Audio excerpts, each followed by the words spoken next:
जब railway private हो जाएगी, जब सरकारी स्कूल प्राइवेट हो जाएगा, जब सरकारी बैंक प्राइवेट हो जाएगा, तो सरकार का घंटा बजाने के लिए यहाँ पे रहेगा। है बताइए ना, सरकार का घंटा बजाने के लिए रहेगा का जी?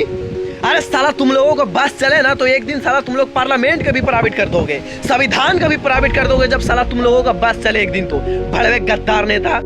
कोई भी माई का लाल पार्टी इसको विरोध नहीं कर रहा है। सब साला चुपकी साधे हुए घर में बैठा हुआ हरामजादे। और जब साला अपना टीए बढ़ाना होता है ना तो सारा पार्टी लोग एक हो जाता है भड़वे। और जब देश की बात आता है तो सारा पार्टी लोग आपस में लड़ता है। भड़वे गद्दार नेता तुम लोग। साला जब अपना टीए बढ़ाने के समय आता है ना तो साला तुम लोग पूरा पार्लियामेंट में जितना भी एमपी हो सारा एकता हो जाते हो तुम लोग और फटाफट बिल पारित कर देते हो। और जब साला इसको विरोध करने के लिए किसी की औकात नहीं, तुम जैसे हरामजादों के साले देश के गद्दार और सारे पार्टी लोग जितने कांग्रेस बीजेपी होना। भारत का राष्ट्रपति सरकारी हो सकता है, भारत के प्रधानमंत्री सरकारी हो सकता है, पार्लियामेंट सरकारी हो सकता है, तो साला हरामजादा ये ट्रेन सरकारी क्यों नहीं हो सकता? सरकारी स्कूल सरकारी क्यों नहीं हो सकता? क्यों नहीं सरकारी रह सकता? बैंक सरकारी क्यों नहीं रख सकता? तुम जैसे हरामजादों को साला मालूम है पिछवाड़े में शिमला मिर्च डाल देगा, शिमला मिर्च डालना पड़ेगा तब तुम लोगों को समझ में आएगा। साला समझ नहीं, तुम्हारे बाप का देश है क्या रे? ये ट्रेन तुम्हारे बाप ने खरीदा था क्या? आम जनता की पैसा है।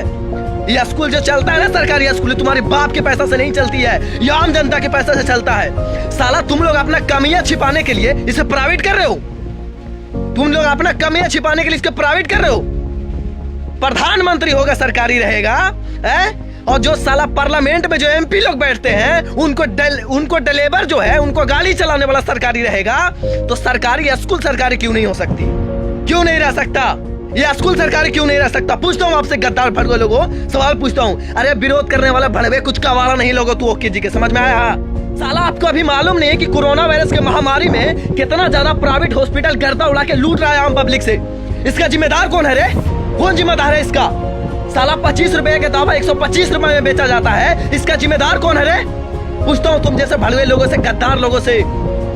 अगर सरकारी स्कूल है उसको अगर प्राइवेट कर दिया जाएगा तो गरीब के बाल बच्चा कहाँ पढ़ेगा रे भड़वे? कहाँ पढ़ेगा? पूछता हूँ आपसे, कहाँ पढ़ेगी? बताना। जो आपको जो दिमाग में जो लॉजिक है ना ये हटा दो। जिस दिन पब्लिक जाग गया ना उस दिन तुम्हारे पिछवाड़े में शिमला मिर्च डाल देंगे। समझ में आया तुम लोगों को? आपको मालूम होना चाहिए इस बात को, आपको मालूम होना चाहिए इस बात को कि किस तरीके से प्राइवेट स्कूल में लूट चलता है, पखंड चलता है। साला वहाँ पे कितना बड़ा लूट चलता है। अगर कोई गरीब का बच्चा उस स्कूल में पढ़ रहा है, 1 महीने को फीस नहीं दिया तो उस बच्चों को स्कूल से निकाल दिया जाता है। वो अभी लॉकडाउन में भी साला इन प्राइवेट स्कूल पैसा ले रहा है लोगों से, फीस ले रहा है लोगों से। प्राइवेट होने के बाद पूरे लूट और पखंड चलना स्टार्ट हो जाता है। और अगर सरकारी ट्रेन घाटा में है तो इसकी जिम्मेदार कौन है रे? जिम्मेदार कौन है? तुम्हारी बाप और तुम साला जिम्मेदार हो इसका जिम्मेदार कौन है? अगर ट्रेन घाटे में है तो पब्लिक जिम्मेदार है इसका। चुतिया बना रहे हो सबको बे। अबे देख, मैं जल्दी सारे मंत्री को पत्र लिखने वाला हूँ भैया। मैं तो चुप नहीं बैठने वाला, मैं सारे मंत्री को पत्र लिखने वाला हूँ। आप लोग फिर भी कॉल चिपका के घर में बैठे रहिए। आप लोग को तो बीजेपी या कांग्रेस करना है। साला सत्ता बदलने से कुछ होता है बे? जब तक ये आवाज नहीं उठाओगे खाली सत्ता बदलते रहो तुम लोग। हम तो अपना काम करेंगे। जय हिंद, वंदे मातरम, भारत माता की जय।